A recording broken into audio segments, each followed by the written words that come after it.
la guerre entre le président Alassane Ouattara et la France. Qu'est-ce qui se passe, famille?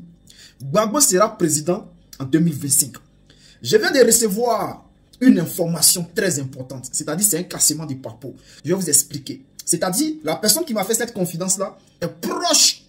La personne est proche d'un ministre. Bon, je peux dire c'est le parent d'un ministre.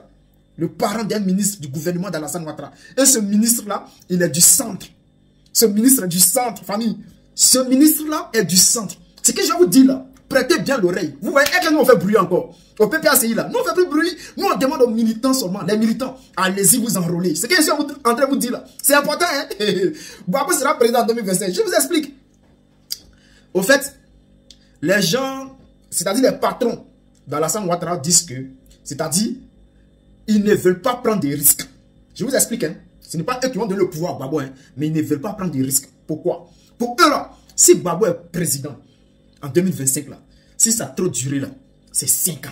Parce qu'au PPACI même là, nous, tout ce qu'on veut là, Gbagbo n'a pas fait encore un autre mandat. Donc eux là, la nouvelle stratégie qu'ils veulent adopter, c'est quoi? Laisser Gbagbo faire ses 5 ans. Laisser Gbagbo faire ses 5 ans. Parce qu'ils se disent que, tant que Gbagbo est là, c'est-à-dire, le noyau qui est autour de Gbagbo Laurent, ces soldats qui sont là, on ne peut pas les diviser. On ne peut pas les manipuler. Tant que Gbagbo est là, ils sont toujours solides. Alors, si Gbagbo fait ses 5 ans, qui quitte là, qui s'en va là, on verra bien. On verra bien comment celui qui va venir au pouvoir, bien lui qui va prendre la place de Gbagbo Laurent au PPACI pour dire non, qu'il va être candidat pour les élections de 2030. Est-ce qu'il va pouvoir gagner? Ils vont mélanger. En ce moment-là, c'est ce qui est dans les têtes. Laissez Gbagbo faire 5 ans. Nous là, Gbagbo est notre président en 2025.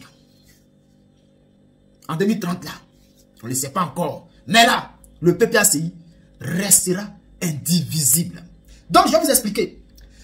C'est-à-dire, lui, son vieux, parce que la personne qui m'a dit là, c'est-à-dire son papa est RHDP. Avant, il était PDCI, maintenant il est RHDP, il est ministre au RHDP, dans le gouvernement du RHDP. Mais lui, son fils là, le ministre du RHDP, son fils là, lui, c'est un PPACI. C'est un PPACI fatigué. Voilà, donc on cause souvent. Donc, il a commencé à m'expliquer ce qui se passe en ce moment. Que Ouattara sera lâché. En tout cas, ils l'ont déjà laissé.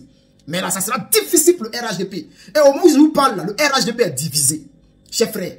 Donc, les militants du PPACI, s'il vous plaît, allez-y vous enrôler parce que 2025, là, on va gagner.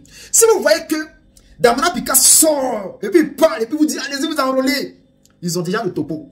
Si Kone Katina sort pour parler, là, le topo est déjà là. C'est-à-dire qu'ils sont au courant de tout ce qui va se passer. Mais ils ne peuvent pas parler comme ça pour ne pas que... Voilà. Donc, quand on dit la guerre entre la France et Alassane Ouattara, pourquoi on dit cela? Parce que aujourd'hui là, est-ce que Ouattara va accepter de laisser le pouvoir?